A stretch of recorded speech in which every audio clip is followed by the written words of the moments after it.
Hello, I'm Ellen Sentier, and this is Celtic Noir. And this morning I am bespectacled because I'm going to be reading a bit of story to you rather than just telling it, and can't see a thing without the specs. So let's go for it. Let's see what we've got here. Well, I've just been reading my second novel, Moonsong, and I'd forgotten just how good it was. And that sounds like bragging, too bad, because it is good. I haven't read it for 3 or 4 years, and I just wanted to read it again. And I was really getting there with it. And I've forgotten how much it really shows how the moon works with us. It is about the moon. It's called Moon Song because it is about the moon, and it's about how the moon works. But it's also a lovely love story and an adventure story and a magic story, all those sort of things as well. When I was writing it at that time, I was just finishing my garden design course and finished it with a medal-winning garden, medal-winning wildlife garden at Royal Horticultural Society Hampton Court Palace Show. And if you hang on just a moment, I'll show you. So let's see if I can do share screen on here. I'm sure I can. She says fiddly arsing about and share. So yes, this was the garden that I did. And it's wildlife, and it was called The Four Elements. And it was about the four elements, earth, water, air, and fire, which make up a garden, which make up life, and which is what Moonsong is about too. So writing Moonsong was very much about writing about the garden, and the two sort of came together. And this waterfall was actually sort of based in, it grew out of the stream that flows down from Nectan's Cave to the rocky coast between Boscastle and Tintagel, which is where Moonsong is set. And the stream actually flows very near where King Mark of Cornwall lived. Now, King Mark is the king in the Tristan and Isolde story, and Moonsong is an upside down version of the Tristan and Isolde story as well, one of my favorites. But it's not the normal right way up, it's quite an upside down one. But I'm not going to tell you any more than that for the moment. And the whole thing, as I said, it spins around the moon. In the story, the moon has lost her song. She's lost it because it was never written, because Tristan, who was supposed to write it, the final song in his latest cycle, he died too soon. And now Isolde has to bring him back so that he can write it and sing it. But why? Well, she learns that if the song was never writ nor sung, then the energy threads that hold the earth together will fall apart, and they're already beginning to. Without the song, nature and humans are not hanging together as they should be, and they need to be. And Tristan knew that because he'd worked with the fair all his life, and when he begins the Elion cycle, that's Elion is a name in Welsh for the fair, he knew that he had to do this. But then he died before it finished, before he could do the moon song. So Isolde finds this out, and she has to learn how to bring him back. And that includes learning how the threads work and why they will come to pieces if the song never comes to light. And that means she has to learn about how the moon orchestrates the workings between soil, water, air, and the sun, the four elements, earth, water, air, and fire, and humans. So reading it again now, years after, I can see how people might want to learn to do that for themselves. I know because it's sort of part of the family history and I've been doing it for years. And there is actually a way of doing this. And it's not too complicated and it's not too highfalutin and it doesn't cost a lot of money, which is always nice. But like all magic stuff, it's a bit of a crooked path and one you can't take the kinks out of because if you do, it'll blow everything up. Everything won't work. It has to have the kinks in it. It has to be the crooked path. And so reading the book sort of set me off last week and over the weekend. What if I could make it into a course for people that they could learn, they could work with? It's more than learning, it's actually experiencing. They could experience, and then through that, it would introduce them to how the moon does things and what we can do to work with her. And so I've done a little one, which is just the 13 moons of the year, and that I will be putting out later this year. It's just a simple course, once a month, once a month then. But then I'm also going to put out this extra, which you can do both together, that is going to show you more about how you can work with the moon if you want to. But that's all sort of in the melting pot at the moment, or the cauldron as I call it, and I'm working on it to see what actually happens. If you want to know more, keep an eye on my Kith and Kin section, and as I get more together, I'll be writing more about it and putting it up there. But now, let's get on with that Isolde story, because I'm going to read you a little bit out of it, a chapter out of it, which really shows you how she's doing, how she has to do things. So let's see if I can get this right. And where are we? I know what I want. Stop sharing. There's a good girl. And here we go. And no, what I want is this one. Okay, so I'm actually reading from Kindle on my laptop. And telling it won't work because, as you all know, I've written the story, so the words I write are important. This chapter is called Learning the Songs, and it's a bit of the way through the book, a quarter of the way through the book. So it's all just been working with this a little bit and trying to get it together. So here she is, learning the songs. Slowly, Isolde followed the traffic out of Exeter Airport. Mark will be in the hotel on the Ile Saint-Louis in Paris now. And as soon as she, let me start that again, I'm making a mess. Slowly, Isolde followed the traffic out of Exeter Airport. Mark would be at the hotel on the Ile Saint-Louis as soon as she got home to Cairgollo. Like as not. Definitely, she decided suddenly, heading for the Oakhampton Road. She wanted to go home over the moors. Mark could call her on the mobile, as long as she was out on the tops, and there'd be a signal. This is a treat for me, he told her, as they waited for his flight to be called. Until now, I've been on my own, driven myself up here, left the car in the car park, sat reading music, magazines, over a coffee, all on my Todd. But they were sat now together in the Cafe Rialza, enjoying coffee and a Danish pastry. It felt odd to her, him going away, and at the same time quite normal. She knew his calendar, the dates of performances, recordings. His life was mapped out for the coming 2 years, although with plenty of time at home too, and she wanted him to go on some of the trips. She wanted to go with him.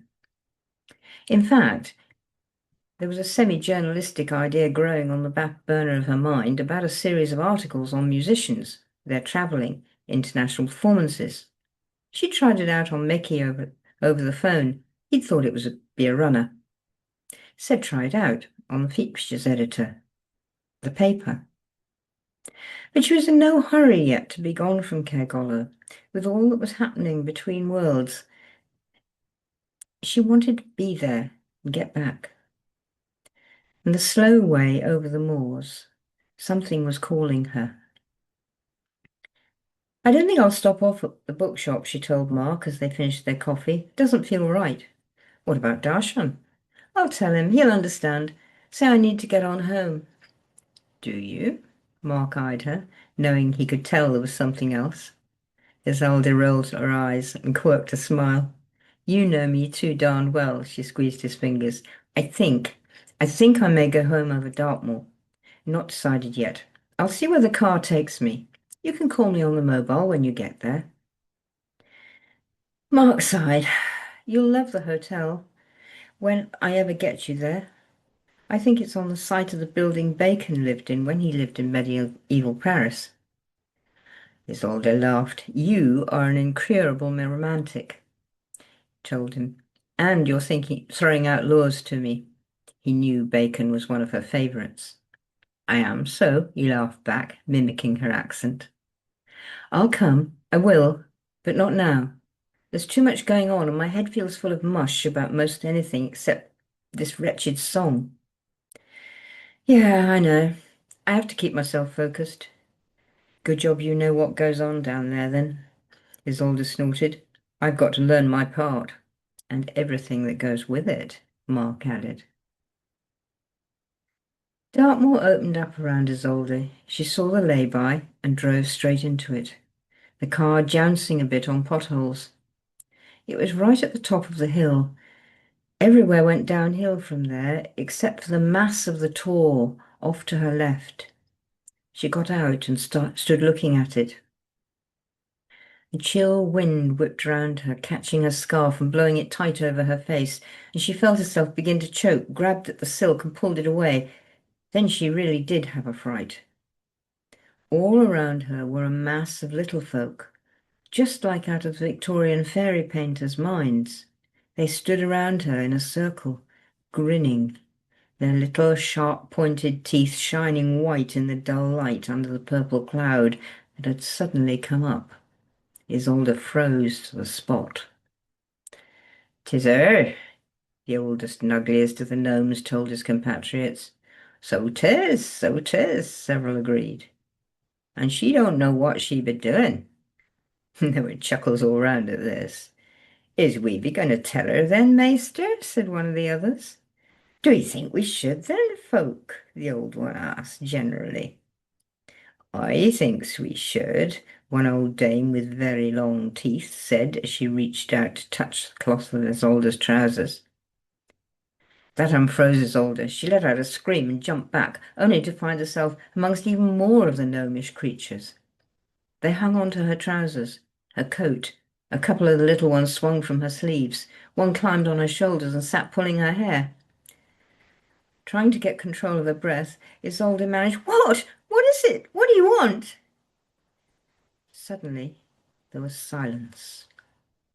The little folk dropped off her to stand in a circle round her, and she turned, facing the Tor again, to find Gideon standing there. "Oh, thank the gods it's you!" she exclaimed. "That's very sweet of you," he replied, feigning embarrassment and extending a hand to her. She put hers in his, and he led her out of the now motionless circle of gnomes. His teasing was beginning to effect a feeling of security that had gone right out of the window when she'd been alone with the gnomes. He led her over to a large stone at the side of the lay-by and sat down beside her. "Now," he said, "just what do you think you're doing up here?" Isolde collapsed in a heap on his shoulder, sobbing dryly into the male-scented leather of his jerkin. He stroked her hair, mumbled comforting noises into it. Gradually, the shaking stopped, and she pulled away. I thought they were going to eat me," she muttered, "like in the stories, all those sharp, pointy little teeth." "No, they won't do that," Gideon assured her. "They know who you are, what you're needed for, but they are wicked teasers, and they know the stories about them, and they play up to them. And you have half met them before." "I have? When?" "When you've done the stirrings with Niall." "What? Biodynamics? You're joking. He never described them like that. He said we were doing it to get the soil going for the spring plantings." "So you are. But the energy you're working with is still the gnomes, the earth elementals. That's what this lot are too, but they're wilder. They live on the moor, not in your garden, and they don't have the same contact with people. These are used to daft tourists, or even dafter New Agers prancing around in circles pretending to be pagans. Isolde frowned at Gideon then. They make you cross, don't they, the New Agers? Gideon sighed. Yes, the idiot ones do. They read all the latest bilge from some New Age publisher and never bother to listen to the land herself. Or they get a load of stuff from some fancy foreign shaman out to make his name, and or a buck, and try to plant it here. They don't understand the culture of this land. My land. Your land. They don't feel they have a tradition, so they must import someone else's, and it doesn't fit, and it upsets the land. Isolde looked at him, put a hand on his. It really does make you cross, doesn't it? Yes, he sighed again. I can understand, I think, she told him, and I think that's part of why you need the moon song, isn't it? To try and enliven the traditions of here, of Britain. Gideon's face broke into a smile. Yes, it is. It's about the ley lines and the energy lines, the threads that connect everything. Moon paths, if you like, as the moon does activate them. Are they not always active? I've read Watkins now and Paul Devereux, and it seemed to me like the lines, once they're there, seen, known about, like people recognise the alignments of hills and things. She hunted for words. Gideon nodded. Once they're there, they're always there. Yes, they are, but they work differently at different times of the month, and partly because of the seasonal energies, and very much because of the moon. Now, what have you learned from Niall? What, gardening, you mean? Gideon nodded. Well, Isolde frowned. I've done a couple of stirrings with him and Mark on root days, he said, for the soil and the roots. That's when he told me about Steiner and calling earth elementals gnomes. Gideon nodded again. Niall said it would help the mycorrhiza get going with the roots, help them get the nourishment out of the soil and improve the soil and get the worms going and all the beneficial bugs and stuff. Gideon chuckled. Niall's a good teacher, he said. Doesn't fart about with a load of cosmic crap. Gets you going with the basics in the physical. But what did he say about the moon? Oh, well, Isolde tried to remember. It's about the moon being a lens, she said, her brow clearing as it came back to her. The moon is a lens for the energy of each of the constellations as it passes in front of it during the month. She found she got it, was in the element again. The moon spends 2 or 3 days in front of each of the 12 constellations each month. So she goes through all of them, through the whole astrology every month. And each time she's in front of a constellation, she sort of magnifies it and focuses its energies onto the Earth, and that helps the relevant bit of the plant. Not bad, Gideon grinned at her. Tell me about it helps each bit of the plant. Isolde thought for a moment. The constellations are in the 4 types, like earth, water, air, and fire, she said, like Scorpio's water and Leo's fire and Gemini's air and Taurus's earth. And there's part of the plant for each of them. Gideon helped her out. Earth is roots, water is leaves, air is flower, fire is fruit. Isolde nodded. Yes, so if you want to help spuds, you work on an Earth day, like when the moon is in front of Taurus or Virgo or Capricorn. And cabbages are leaves, so you wait till the moon is in front of Pisces and Cancer or Scorpio. And for cauliflowers, and all garden flowers, you work when she's focusing on Aquarius and Gemini and Libra. And then for the fruits, you do it when she's in front of Aries and Leo and Sagittarius. Pretty good. Gideon had his arm round her still and gave her a squeeze. Now, how do you think all that works with the ley lines? Isolde frowned again and sat up straighter. Oh, it must work the same way, but she turned to him. I don't know what the effect would be. Why would it work in the same way? Well, the moon is shining onto all the earth, isn't she? All the time. Well, all the time when the earth's not between her and the sun. Good. So you know a bit about how things work. Of course I do. The moon reflects the sun, of course. That's how she gives us light. And she goes round the earth. As she goes round the earth, there's a few days, a week, where the earth is between her and the sun, so no sunlight can fall on her. Our side, that's the dark of the moon. Gideon was nodding and grinning. Isolde frowned. He was pushing her to take the idea further. She sat back thinking. This is getting complicated. I think I need to go home and draw and write and make patterns for myself so I can get a handle on it. Is that okay? Do I need to be here for anything else? And why did I get the urge to come this way anyway? She added. Gnome's calling you, Gideon said. I don't suppose you'll forget this encounter. I certainly won't. It's very scary. She looked around. The gnomes were still there, sat down now, teeth neatly folded inside their jaws, looking like little bundles of rags or leaves. If she'd not known, had not seen them earlier, she would have thought they were just bits and pieces blown in from the moor. That made her think again. How often was it truly the wood folk when people thought it was just rubbish and dead plants lying about? And what happened to the wood folk if they got swept up and put in the rubbish cart? She thought about the compactors the local council used and shuddered. Oh, ye gods, she muttered. One of the gnomes, the old dame, unfolded herself and waddled across to Isolde, took her hand. Thank ye, lady, he said, the huge brown eyes regarding Isolde. Thank ye for thinking of us. I'm so sorry, Isolde said, squeezing the small claw-like hand in hers very gently. Can you not get out of the way? Mostly we does, the dame told her, but the old uns, they may be sleeping and hard to waken, and when we're old and off in the dream world, and the youngsters, they don't always know the dangers, though we tries to tell 'em, and they get scooped up and put in the crusher. 'Tis an evil death.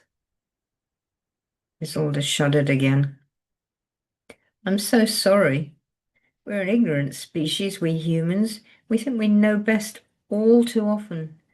I'm sorry we kill your folk and not even know we're doing it. That feels terrible. So it is, lady, so it is. Maybe, if you can bring the moon song home, things can begin to change. Humans may be able to see there's so much more in the world than they've known for so many long years now. We used to know, Isolde said. Yes, humans used to know. 'Tis time you knew again. Well time. So it is, Isolde agreed. I promise you we will do I really will do what I can to get the song, begin the change. We thanks you, lady. The little dame let go her hand and waddled off. And a breeze came up suddenly, whipping round the lay-by, gathering up the leaves and twigs and other bits and pieces, and sweeping them off towards the tor.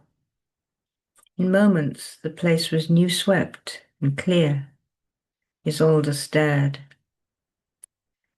The winds help, Gideon said softly, and the little ones live under the hills, he pointed to the tor. It's well time I got myself home, Isolde said. I think I've got a lot of work to do.